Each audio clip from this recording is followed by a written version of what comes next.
You know, a lot of times everybody has the gift of gab now. Everybody is able to give advice now about what makes a successful relationship, what you have to do to find the one.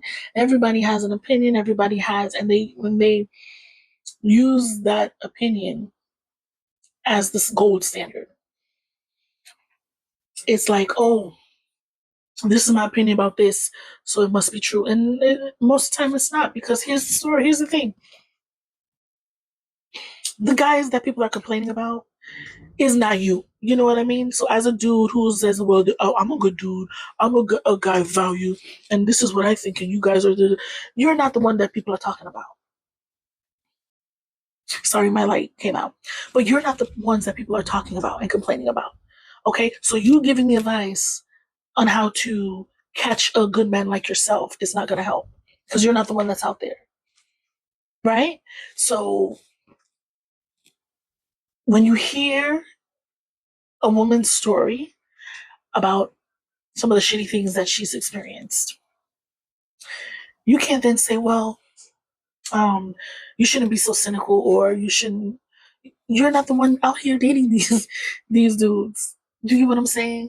And I guess that's my issue with a lot of people, not just men but women as well, where you try to dismiss the other person's experience, and you can't dismiss it.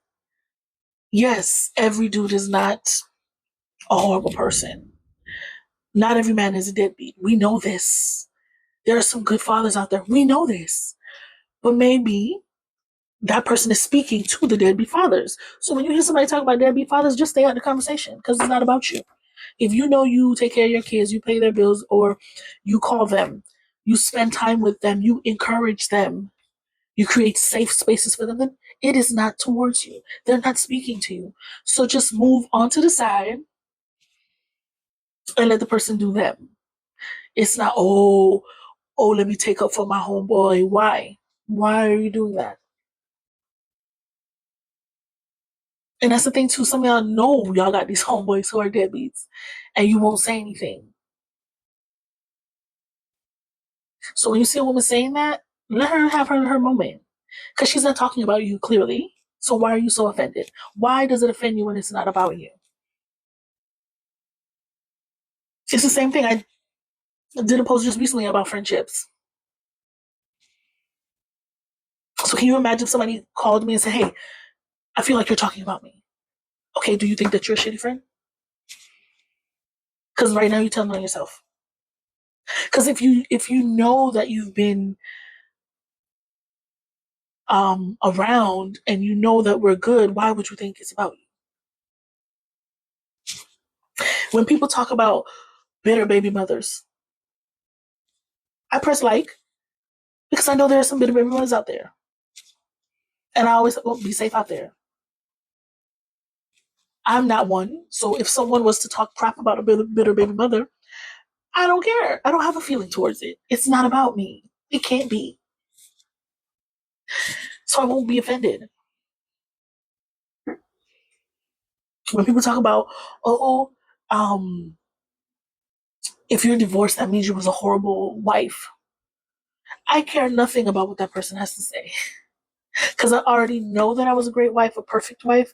Perfect wife was the word from that person, the person who was married to me. So why would I be offended when people talk about horrible wives?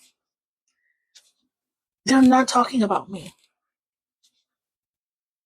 So I don't have any kind of offense when people say, oh, your marriage didn't work. I don't feel a way, because you're not talking about me. You're not talking to my situation. So why would I feel offended?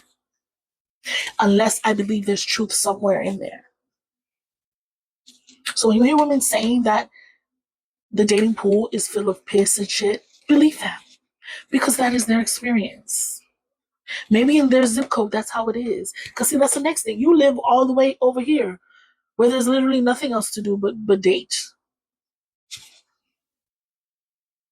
The city closes at midnight where you are. So you hear someone from Miami talking about the dating pool, please be quiet. It's a whole nother beast down here, baby. Nothing closes. And there's so much going on. So yeah, just remember that no one is an expert. Okay, no one is truly an expert in this. We're all in this shit together. Some of you were just lucky that you found your partners early on. Some of you, I wouldn't even say lucky. Some of you are just settling, honestly.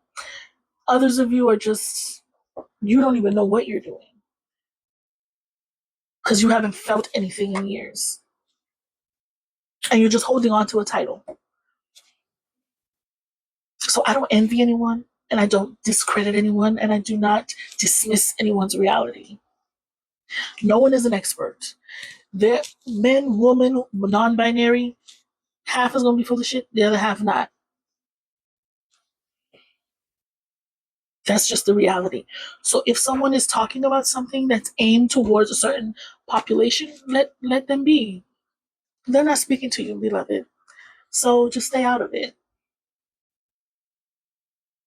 and understand that you as the good one, right, cannot tell someone how to deal with the rotten apples because you don't even deal with the rotten apples. You're not out here in these streets putting up with this stuff. So when you come give advice on how to catch you, but you're already taken and you're not in these streets, honey, that advice is old and ancient. We need something else. And so this is my little advice because everybody now is an expert. Everybody got their little 2 cents. Like I always say, this is only my opinion or this is only my experience, and I leave it at that. You either do it or you don't. You take from it what you can, leave the rest. That's all I can do. But I'm not going to tell somebody else how to move because maybe you probably move in a certain way because where you live, who you deal with, and that's fine. My moves are different. If I see piss and shit, maybe I turn around. I'm not putting my feet in the water. None of that. I'm not even sitting by the pool. Not even doing it. I get my drink to go. I leave. I bounce. I go where the music's at. I chill by myself. I do something different. I'm a different beast. So I just had to say that.